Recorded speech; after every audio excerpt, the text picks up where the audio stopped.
여호와께서 하신 일을 선포하리로다. 여호와께서 나를 심히 하셨어도 죽음에는 넘기지 아니하셨도다. 내게 의의 도다. 내가 그리로 들어가서 감사하리로다. 아멘. 영광을 받으시는 오늘 거룩한 주에 우리를 주님의 전으로 불러주시니 감사합니다. 죽음을 이기시고 부활하신 주님, 친히 이곳에 오셔서 예배를 받아 주시옵소서. 부활하신 후 제자들을 만나 주셨듯이 오늘 이곳에 오셔서 두려움과 가운데 있는 우리에게 부활하신 주님의 모습을 보여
교동문 10번입니다.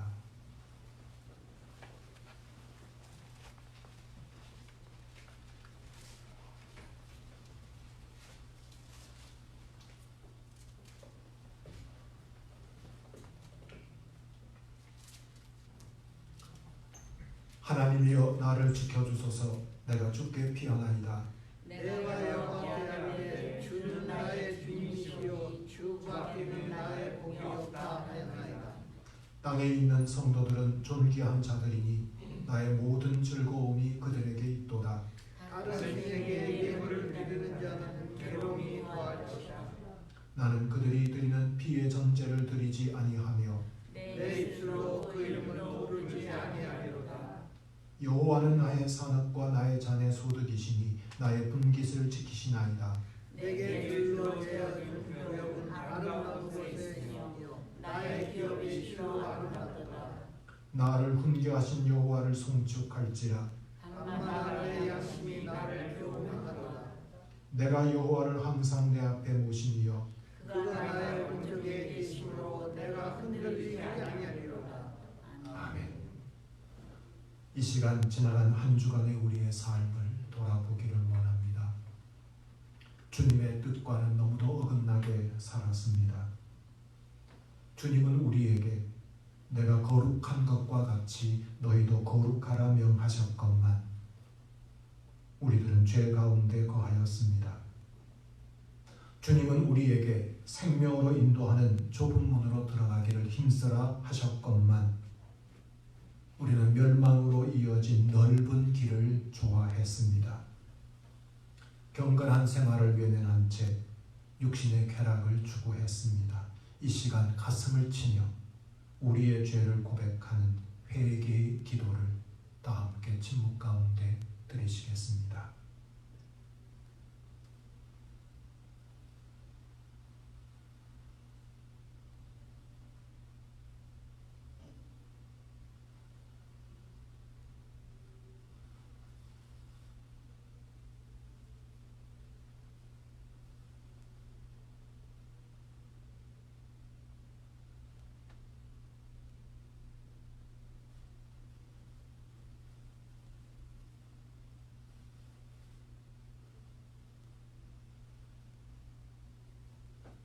하나님의 말씀입니다.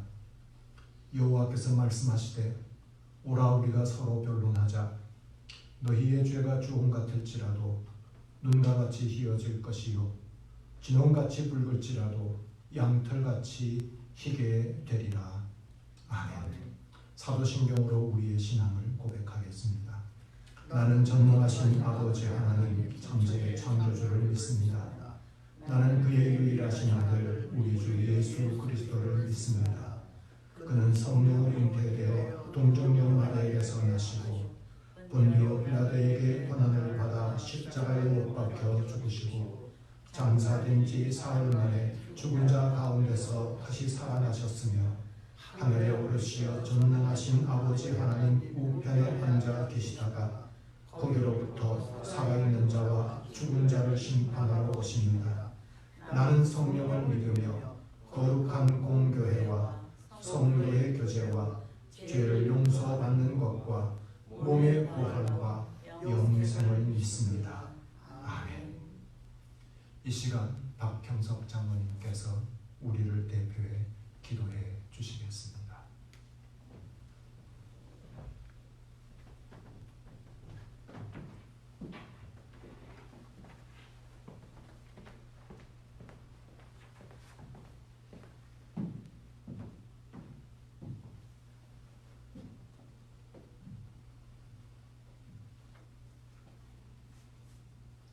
기도 드리시겠습니다. 천지 만물을 창조하시고 주관하시는 하나님, 예수님의 부활하심을 축하드립니다. 온갖 사망 간세와 고난을 이기시고 십자가에 돌아가신 지 3일 만에 부활하신 주님께 찬양과 경배와 영광을 올립니다. 우리가 지금 사는 것도 하나님의 은혜이며 우리의 죄를 다 사해 주시고 영원한 생명을 주시고 구원하신 주신 하나님께 감사를 드립니다. 우리는 피할 수 없는 은혜와 사랑을 받았으면서도 드릴 줄도 모르고 나눔도 인색하였으며 감사할 줄도 모른 채 세상 속에서 죄와 많은 흠과 허물로 가득 찬 채 살아오고 있습니다. 하나님 아버지, 저희들의 진심은 이 고백을 들어주시옵고 불쌍히 여기시고 용서하여 주십시오. 하나님, 지금 세상에는 온통 코로나 바이러스 때문에 나날이 힘든 생활을 하고 있습니다. 주님이시여 이 연약한 우리들을 긍휼히 여기시고 전지전능하시고 지혜와 능력이 무한하시고 소유자신 하나님께 매달려오니 도와주시옵소서. 하나님이 세우신 이 서강교회가 금년도 교회 표에인 말씀으로 세워지는 교회로 성장되게 하시고 우리 성도들의 충만된 믿음으로 항상 감사하고 이웃을 사랑하며 그 이웃을 사랑하는 마음이 사랑의 공동체가 되게 하여 주시옵소서. 하나님, 지난 4월 10일 부활절에는 우리 부활주일 공동예배를 드리지 못하고 다음 주일 4월 26일에 부활주일 공동예배를 드리고자 하오니 우리들의 기도를 들어주시옵고 하나님이 계획한 이 부활절 행사가 꼭 이루어지도록 하여 주시옵소서. 하나님 아버지, 코로나 바이러스가 창궐하고 이 와중에도 주님의 크나크고 끝났던 사랑의 손길이 우리 연약한 성도들에게나 우리 가정의 가족들에게 건강과 믿음을 지켜주시옵고 특별히 우리 목사님께 성령 충만함을 더입혀 주셔서 이 힘든 기간 동안 미디어 예배를 잘 감당하게 하여 주시옵소서. 각 가정에서 예배드리는 우리 성도들에게도 사랑과 은혜가 풍성하게 내려주시옵고 오늘 또 특송을 드리는 우리 박주리 성도님의 특송을 허락하여 주시옵소서. 이 모든 것을 다 오늘 예배를 주님께 맡기옵고 예수님 이름으로 기도드립니다. 아멘.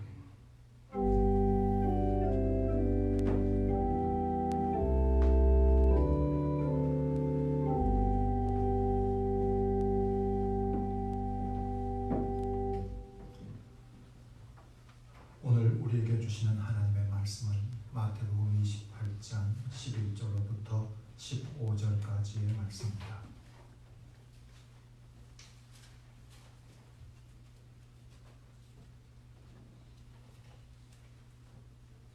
신약 성경 마태복음 28장 11절로부터 15절까지의 말씀입니다.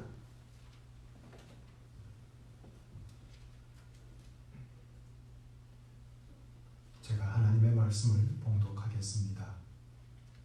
여자들이 갈 때 경비병 중 몇이 성에 들어가 모든 된 일을 대제사장들에게 알리니 그들이 장로들과 함께 모여 의논하고 군인들에게 돈을 많이 주며 이르되 너희는 말하기를 그의 제자들이 밤에 와서 우리가 잘 때에 그를 도둑질하여 갔다 하라.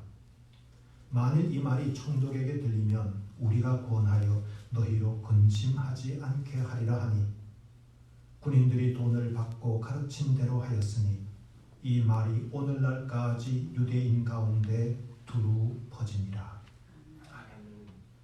이 시간은 박주리 집사님의 특송이 있겠습니다.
앤소니 드 멜로라고 하는 분이 쓴 글에 나오는 이야기입니다.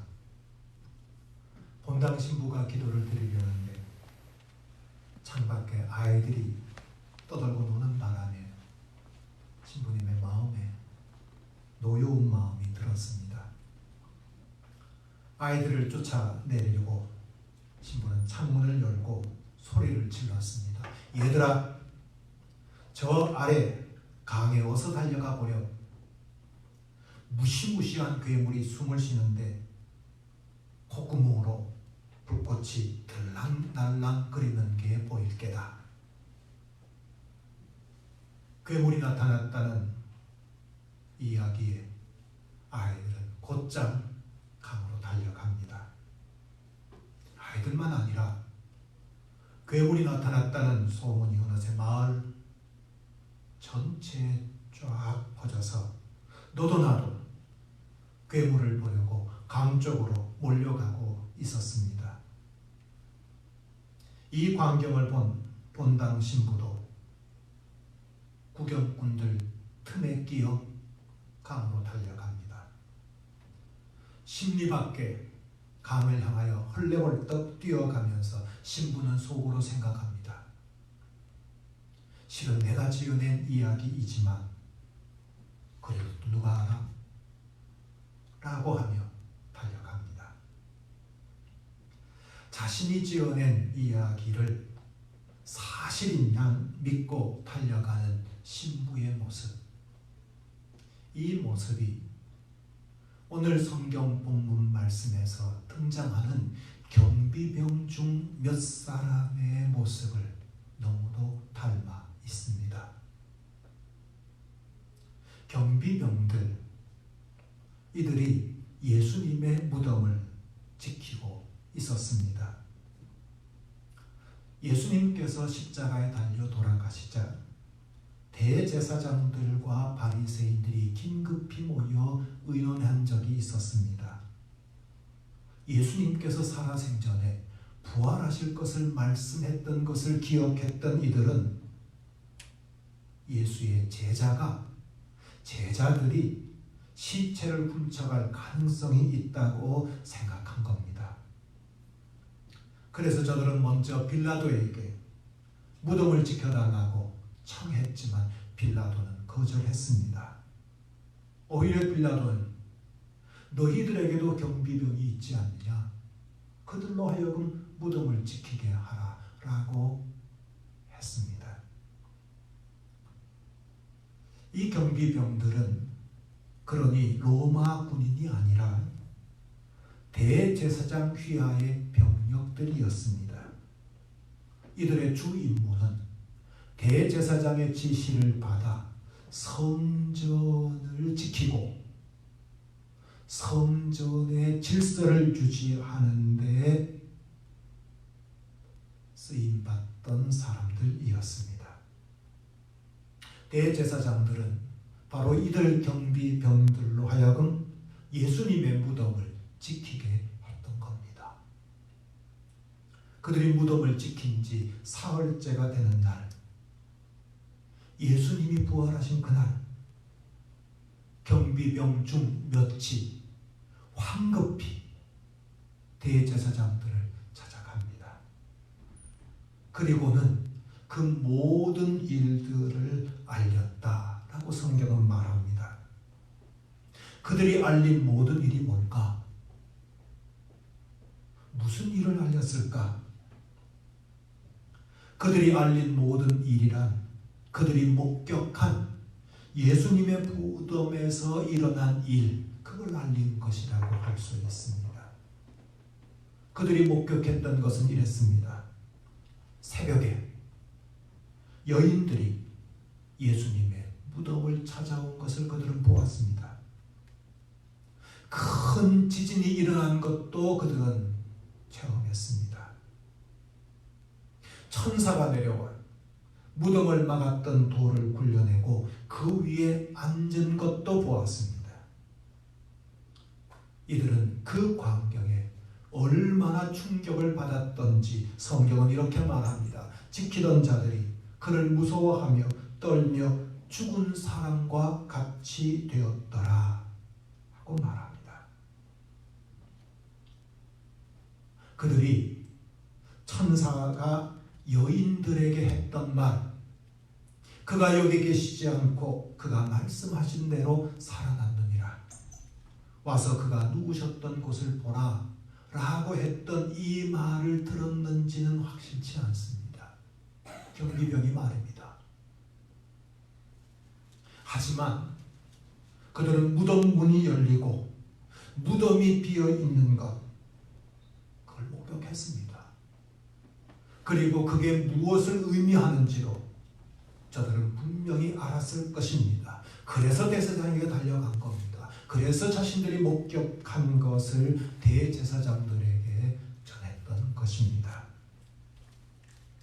이들 경비병들은 예수님이 부활하신 날 무덤을 찾아왔던 여인들과 함께 예수님의 부활 사실을 가장 먼저 알게 된 사람들입니다. 그런데 여인들은 부활을 믿는 자들이 되었던 반면에 이 경비병들은 보고도 믿지 못하는 자들이 되고 말았습니다. 지진을 경험했습니다. 천사들을 보았습니다. 무덤 문이 열리는 것도 보았습니다. 빈 무덤도 보았습니다. 물론 부활하신 예수님을 직접 만나지는 못했다 하더라도 이 정도의 사실이라면 부활을 믿지 않을 수가 없었음에도 불구하고 그들은 믿지 않았습니다. 아니, 믿거나 인정하는 것은 고사하고 오히려 대제사장이 꾸며낸 이야기, 제자들이 밤에 예수의 시체를 훔쳐 갔다더라 라고 하는 그 거짓말을 사실인 양 퍼뜨리는 자들이 되고 말았습니다. 부활의 사실을 목격하고도 부활을 부인하는 거짓말을 퍼뜨리는 자들로 전락하고 만 겁니다. 왜 그랬을까? 왜 그랬을까? 부활을 의심 없이 믿을 수밖에 없던 증거들을 보면서도 부활을 부인하는 거짓말을 퍼뜨리는 장본인이 된 이 경비병들의 그 전락의 이유가 궁금하기 짝이 없습니다. 경비병들이 대제사장을 찾아가 그 모든 일들을 보고합니다. 대제사장들 충격받았습니다. 그들은 긴급히 대책을 세웁니다. 오늘 말씀해 보면 그들이 장로들과 함께 모여 의논하고 라고 했습니다. 이 말은 몇 사람이 모여서 대책을 수립했다는 게 아니라 최고 권력기관인 예수님을 십자가에 못 박게 했던 공회를 소집하고 그 공회에서 어떻게 할까 대책을 논의했음을 암시해 줍니다. 저들이 내놓은 대책은 이랬습니다. 경비병들을 돈으로 회유한다. 그리고 경비병들에게는 자신들이 잠을 잘 때에 예수의 제자들이 밤에 와서 예수의 시체를 도둑질해 갔다 라고 말하게 한다. 혹 이 이야기가 총독귀에 들어가서 경비병들을 불러 신문하려 한다면 우리가 적극적으로 나서서 막아주고 저들을 보호한다. 공회에서 세운 대책이 이랬습니다. 공회, 예수님을 십자가에 못 박았던 장본인들입니다. 예수님의 부활을 암시하는 경비병의 보고를 듣고도 자신들의 잘못을 뉘우치는 것이 아니라 오히려 이제는 부활마저도 은폐하고 감추려 들었습니다. 도스토옙스키의 카라마조프의 형제들 안에는 대신문관의 이야기가 소개됩니다. 그 대신문관이 떠오릅니다. 예수님이 나타나셔서 사람들을 가르치기 시작합니다. 대신문관은 기겁을 합니다. 예수님의 가르침대로 하면 자신들이 이토록 공들여 키워놓은 교회가 유지될 수가 없고, 대중들이 예수님의 가르침대로 살 수 없다며 교회를 떠나고 말 것이라고 생각한 대신문관, 그는 예수가 가르치지 못하도록 잡아다가 감옥에 가두어 버리고 맙니다. 지금 공회가 끝장입니다. 예수님이 부활하셨는데 자신들의 죄를 감추기 위해, 자신들의 특권과 지위를 지키기 위해 저들은 부활을 은폐하고, 그것도 모자라 유언비어를 만들어 그것을 유포시키려고 하고 있습니다. 정말 악한 사람들입니다. 성경은 말합니다. 악인의 꾀를 따르지 말라. 저들의 꾀를 따르지 말았어야 합니다. 저들의 거짓말을 듣지 말았어야 합니다. 그런데 경비병들은 그들이 요구한 거짓 진술을 요구받습니다. 당연히 아니요 라고 했어야 합니다. 아니, 무슨 말씀이십니까? 우리는 잠들지 않았습니다. 지난밤에 아무 일도 없었습니다. 제자들은 콧배기도 보이지 않았습니다. 일이 일어난 것은 어젯밤이 아니라 오늘 새벽입니다. 이게 사실입니다. 이게 우리가 목격한 겁니다. 라고 말했어야 옳습니다. 그런데 그들은 그러지 않습니다. 그들은 공회가 시키는 대로 합니다. 공회가 꾸며낸 그 거짓말을 마치 사실인 양 사람들에게 널리 유포시킵니다. 왜 그랬을까요? 왜 사실을 목격하고도 거짓을 강요하는 공회에 노하지 못하고 그들의 요구에 순응했을까요? 사실 공회는요, 최고 권력 기관입니다. 그들의 눈밖에 나면 좋을 게 하나도 없습니다. 그들의 눈밖에 나면 사는 게 힘들어집니다. 그들의 미움을 받으면 그 지금 알량한 경비병도 제대로 할 수 없을지 모릅니다. 대제사장과 장로들이 자신들의 고용주입니다. 그들의 말을 거스르면 당장 이 일도 그만둘 수밖에 없습니다. 그들이 시키는 대로 해야 편합니다. 그들이 원하는 대로 해줘야 문제가 없습니다. 저들은 권력을 가졌기 때문에 저들 마음에 들면 앞길이 보장되어집니다.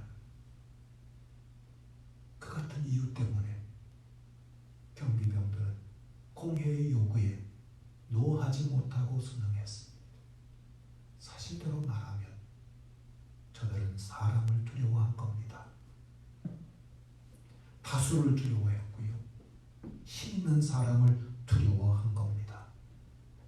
그 때문에 목격한 사실도 숨겼고 공회가 만든 가짜 뉴스를 유포했고, 그로 인해 오고 오는 시대에 수많은 사람들이 그 이야기를 철석같이 믿고 부활을 부인하고 부활을 믿지 못하게 하는 끔찍한 죄를 범한 장본이 되고 만 겁니다.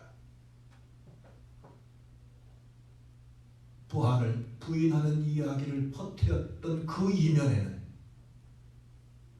힘 있는 사람, 권력기관을 두려워하는, 사람을 두려워하는 하는 두려움이 그런 결과를 초래했다는 겁니다. 여러분, 경비병들의 모습에서 우리는 부활을 믿지 못하는 사람들의 쓸쓸한 자화상을 보게 됩니다. 예수님의 부활을 믿지 않는다면, 부활 신앙을 가지지 못한다면, 죽어도 사는 것을 모르는 사람이라면, 영원한 천국과 지옥이 있음을 모르는 사람들이라면, 사람들을 의식하고 사람들에게 비유를 맞추고 사람의 눈밖에 나지 않으려고 애를 쓰는 것, 그것은 어쩌면 당연할 겁니다. 부활이 없다고 믿는다면, 부활이 허무맹랑한 이야기라고 생각한다면, 죽음 이후에 아무것도 없다고 생각한다면, 이 땅이 전부라고 생각한다면 사람 두려워하고 사람의 비유를 맞추며 사는 것, 어쩌면 당연하지 않겠습니까? 예수님께서 마태복음 10장 28절에서 말씀하십니다. 몸은 죽여도 영혼은 능히 죽이지 못하는 자들을 두려워하지 말고 오직 몸과 영혼을 능히 지옥에 멸하실 수 있는 이를 두려워하라 라고 하셨습니다. 부활을 믿지 않는 사람들, 부활이 없다는 사람들, 그들은 사람을 두려워할 수밖에 없습니다. 사람의 비유를 맞추며 살 수밖에 없습니다. 다수의 선택에 동조하며 살 수밖에 없습니다. 반면 부활신앙을 가진 사람은 다릅니다. 부활신앙에 가진 사람들의 특징은 사람을 두려워하지 않는다에 있습니다. 예수님의 부활을 목격했던 제자들, 부활신앙을 가지게 된 제자들에게 나타난 가장 뚜렷한 변화 한 가지를 들라면 사람을 두려워하지 않게 될 겁니다. 그 계집종 무서워서 예수님을 부인했던 베드로가 예수의 옛정한 선포에도 가만두지 않겠다고 공회가 위협함에도 불구하고 지금 이 부활에 대해서 붙자만 나와도 진저리를 치는 공회가 얼음장을 놓고 협박을 하고 위협을 했음에도 불구하고 베드로는 굴하지 않습니다. 공회 두려워하지 않습니다.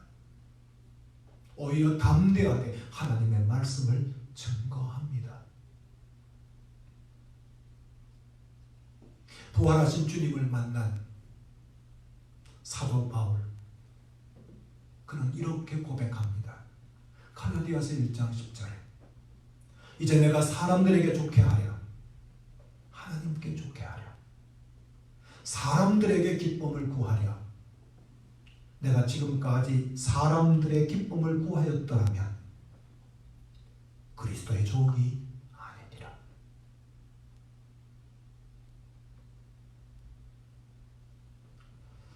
경비병들이 두려워했던 것이 사람이라면, 권력이었다면 그들이 좋아했던 것은 따로 있었습니다. 그들이 좋아했던 것은 돈이었습니다. 대제사장들과 장로들은 경비병들의 입단속을 해야만 했습니다. 그리고 자신들이 지어낸 그 거짓말을 유포시키는 것도 중요했습니다. 바로 이 두 가지를 위해서 저들은 경비병들에게 많은 돈을 주기로 약속합니다. 그리고 결국 그렇게 했습니다. 오늘 말씀에 보면 군인들이 돈을 받고 가르친 대로 하였으니 이 말이 오늘날까지 유대인 가운데 두루 퍼지니라 라고 했습니다. 저들이 자신들이 목격한 사실을 숨기고 너무도 명백한 거짓말인데도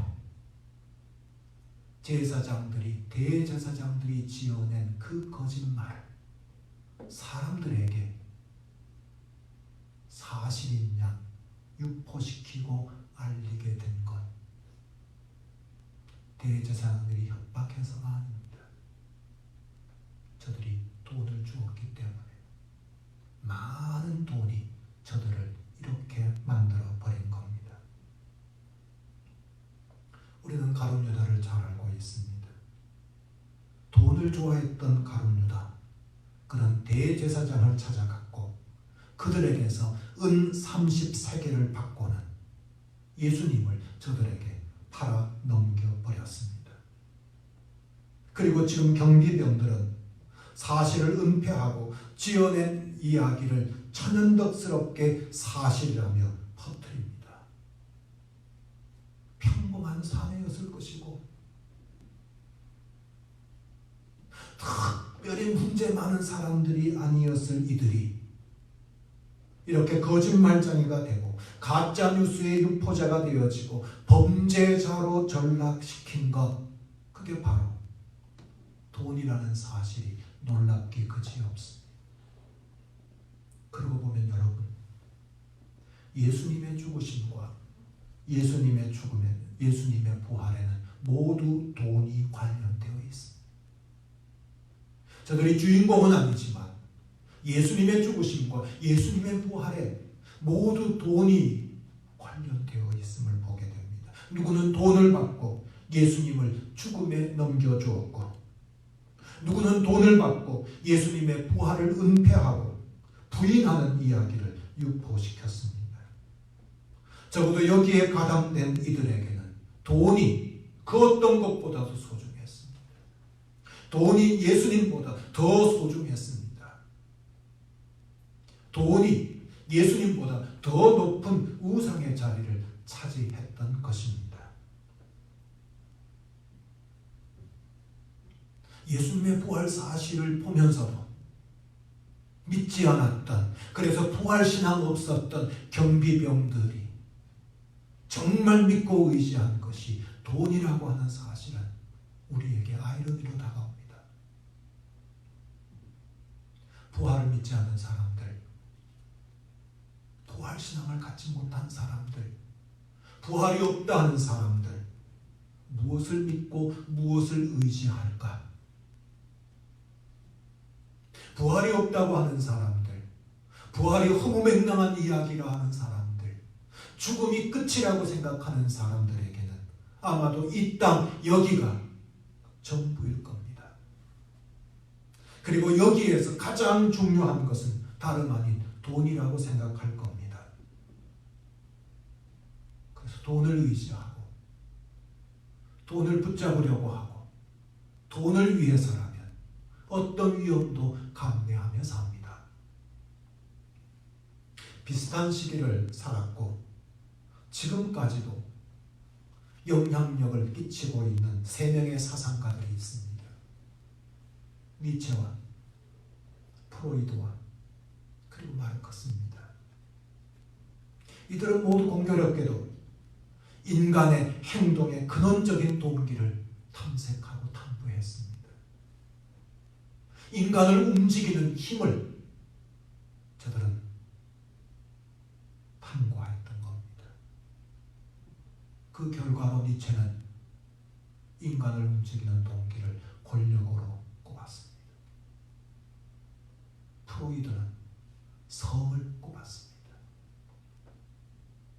반면 마르크스는 모든 것이 돈으로 귀결된다고 보았습니다.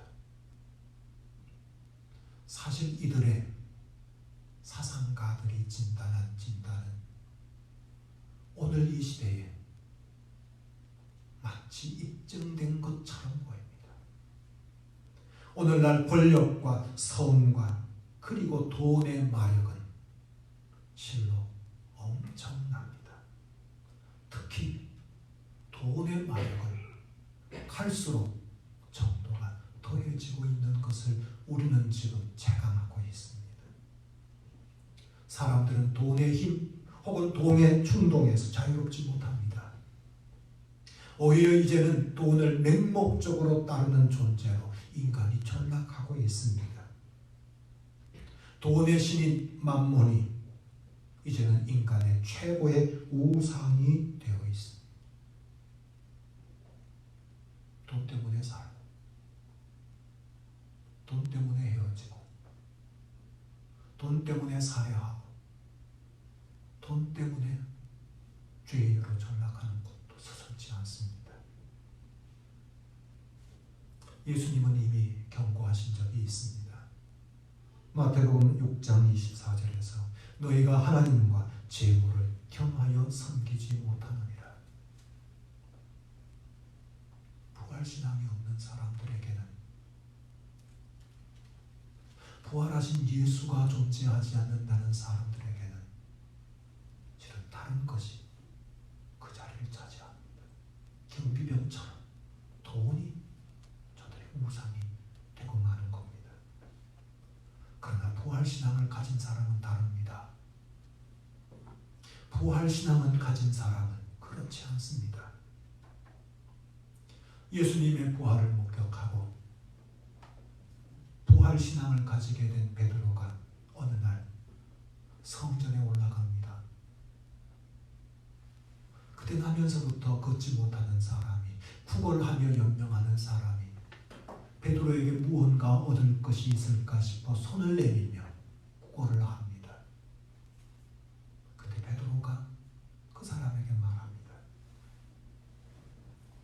은과 금은 내게 없거니와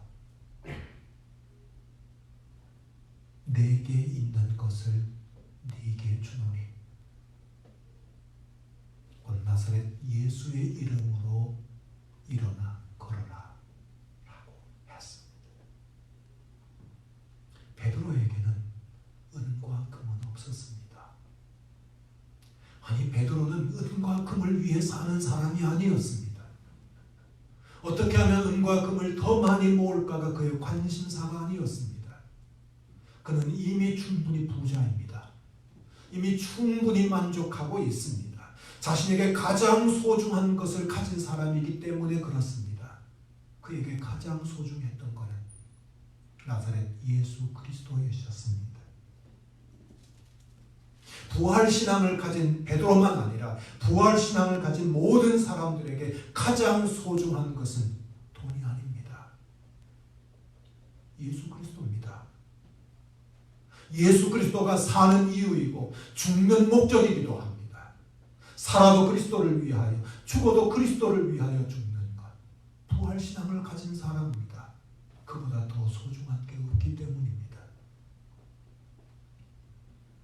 사랑하는 여러분, 경비병들이 퍼뜨렸던 이 가짜 이야기는 한동안 널리 퍼졌던 모양입니다. 유일하게 이 경비병들의 이야기가 기록되어 있는 마태복음이 기록될 당시 대략 AD 70년대쯤 교회들이 막 세워지고 있고 그리스도인들이 급증하고 있던 그때 유대인들 사회에서는 이 이야기가 널리 유포되어 있었다라고 성경은 말합니다. 그리고 이 마태복음이 기록된 이후 한 세기쯤 지나서였을 때일까, 순교자 유스티누스의 글에 트리포라는 유대인과의 대화가 소개되고 있습니다. 이 트리포라는 유대인은 유스티누스에게 말합니다. 경비병들이 퍼뜨린 이야기와 똑같은 이야기를 하면서 기독교인들을 맹렬히 공격했다는 내용이 순교자 유스티누스의 글에 소개되고 있습니다. 하지만 이 이야기가 더 이상 문제를 일으키지는 못했는 것 같습니다. 간혹 지금도 이 이야기를 말하는 사람이 있기는 하겠지만 맹렬하게 주장하는 사람은 단연코 없습니다. 왠 줄 아십니까? 사실에 근거하지 않은 이야기이기 때문에 그렇습니다. 제자들이 예수님의 시체를 가져갔다라고 하는 것은 사실에 근거한 이야기가 아니었습니다. 아무리 그럴듯해 보여도요, 사실에 근거하지 않은 이야기는 한때는 회자될지 모르지만 결코 영속하지는 못합니다. 사라지고 맙니다. 부활은 지어낸 이야기가 아닙니다. 부활은 사실에 근거합니다. 부활을 부인하는 이야기를 유포했던 경비병들조차도 목격한 빈 무덤, 그게 바로 부활의 명백한 사실임을 입증하는 증거입니다. 부활이 사실이냐고요? 부활은 사실입니다. 빈 무덤이 부활이 사실임을 말해줍니다.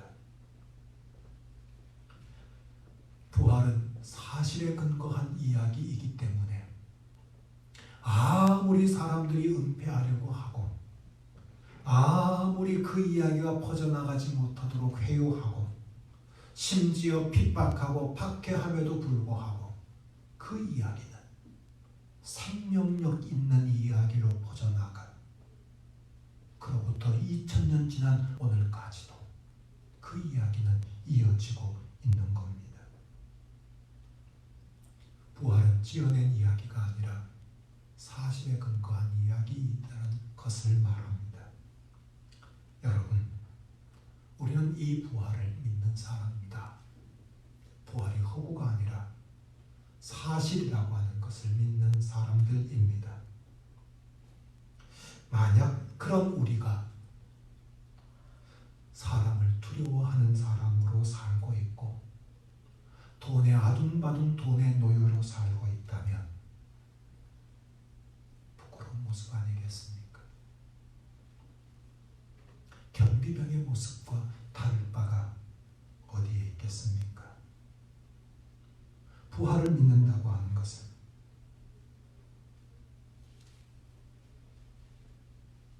다른 삶을 사는 것이 아니겠습니까? 부활을 믿는 사람이라고 하면서도, 부활 신앙을 가졌다고 하면서도 여전히 사람을 두려워하고 사람에게 비위 맞추는 것을 당연하게 여기고 살고 돈의 노예가 되어서 돈을 위해서만 사는 목적을 삼고 살아간다면 부활을 허구라고 선전하고 닫는 꼴, 바로 그 꼴이 아닐까 생각이 듭니다. 사랑하는 여러분, 우리는 부활을 믿는 사람들입니다. 예수님께서 부활하신 것을 믿는 사람입니다. 우리도 장차 부활할 것을 믿는 사람들입니다. 부활의 주님께서 첫 열매가 되셔서 우리도 예수님처럼 부활할 것을 믿는 사람입니다. 저 천국에서 주님과 함께 영원히 살 것을 믿는 사람입니다. 그런 사람으로서, 그런 사람이라면 사람을 두려워하지 아니하고 오직 주님만을 의지하며 살고 만몬이 아니라 돈이 아니라 주님을 섬기는 자로 사는 것, 그것이 우리에게 마땅한 삶의 모습일 것이고 그것이 우리의 삶으로 부활을 증언하는 삶이라고 할 수 있을 줄로 믿습니다. 기도하시겠습니다. 거룩하신 하나님, 부활의 사실을 목격하고도 사람의 눈치를 보느라 돈 때문에 사실을 은폐하고 거짓말을 유포시켰던 경비병들의 모습을 봅니다. 우리는 부활을 믿습니다. 부활 신앙을 가졌다고 자부하는 사람들입니다.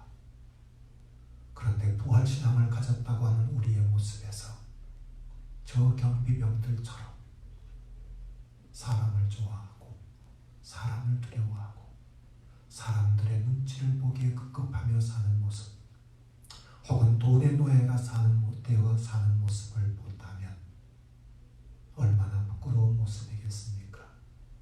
주님, 저희들로 하여금 저 제자들처럼, 저 사도 바울처럼, 저 믿음의 선조들처럼 부활신앙을 가진 사람으로 사람을 좋게 하는 게 아니라 하나님을 좋게 하는 삶을 살며 돈의 노예로 사는 것이 아니라 오직 주님만 섬기며 사는 주님의 자녀들 다 되게 하여 주시옵소서. 예수님 이름 받들어 기도드리옵나이다. 아멘. 우리 함께 찬송가 171장 부르시겠습니다.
사라지네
이 예물에 우리의 마음, 우리의 정성을 담아드리오니 받아주시고 흥량하여 주시옵소서. 하나님, 경제가 많이 어려워지고 있습니다. 우리의 교우들 그 손길을 축복하여 주셔서 물질 때문에 어려움 당하는 교우들 없게 하여 주시며 물질의 풍성함을 허락하여 주시되 하나님, 우리만 아니라 이 땅의 모든 어려움을 당하고 있는 이들을 긍휼히 여겨주셔서 저들의 어려움에서 이겨내게 하시고 또한 어려움을 극복할 수 있도록 하나님 도와주시옵소서. 예수님 이름 받들어 기도드리옵나이다. 아멘.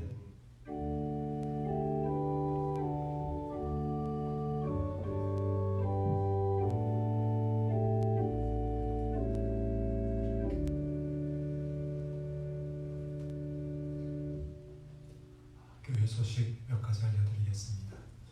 오늘 주일 예배도 미디어 예배로 드리고 있습니다. 다음 주일은 우리 교회에서는 부활 기념주일로 정하고 교회당에서 부활 기념주일 예배를 드리고자 합니다. 또 당회에서 논의를 해야 되겠지만 혹 상황의 변동이 생기면 교우들에게 연락은 드리도록 하겠습니다. 다만 아직도 코로나 사태가 여전히 주의를 요하고 있는 단계이기 때문에 발열이나 의심 증상이 있는 교우들 혹은 외출이 어려운 교우들은 미디어 예배로 부활 기념주일 예배를 드릴 수 있도록 하겠습니다. 다음 주일 교회당에서 주일 예배를 드리더라도 당분간은 공동 식사와 오후 찬양 예배는 잠정 중단하겠습니다. 또 그렇지만 5월부터는 새벽 기도회와 또 수요 기도회를 다시금 시작하려고 합니다. 여러분, 이 모든 일들이 순조롭게 잘 진행되어지도록 위해서 기도해 주시고 협조해 주시면 감사하겠습니다. 다시 한번 기도하겠습니다.